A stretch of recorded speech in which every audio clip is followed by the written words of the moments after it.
নড়াইলে দুটি বাসের সংঘর্ষে নিহত হয়েছেন এক চালক, আহত হয়েছেন অন্তত 12 জন। আরও জানাতে নড়াইল থেকে আমাদের সাথে সরাসরি যুক্ত হচ্ছেন সাইফুল ইসলাম তুহিন। তুহিন, দুর্ঘটনার কারণ নিয়ে যাত্রীরা কি বলছেন?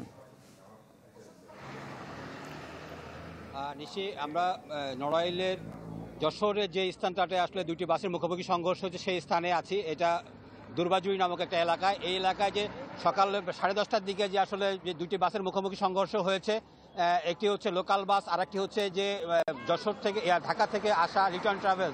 মোটামুটি যে পরিবহন সর্বশেষ যে অবস্থাটা ছিল সেটা হচ্ছে যে একটা গাড়ি রাস্তার বাম দিকে যাচ্ছিল, লোকাল বাসটা একদমই ক্ষতিগ্রস্ত, দুমড়ে মুচড়ে গেছে, যে কারণে সেই গাড়িটার মানে চালকটা মারা গেছেন।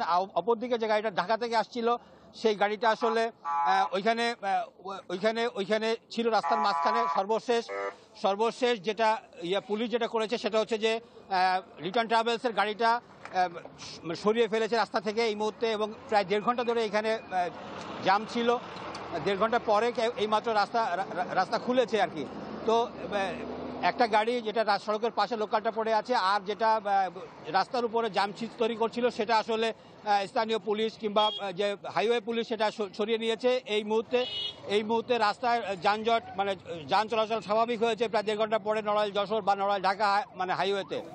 তো এই ছিল ধন্যবাদ আপনাকে। দর্শক, নড়াইল থেকে যুক্ত হয়েছিলেন সাইফুল ইসলাম তুহিন।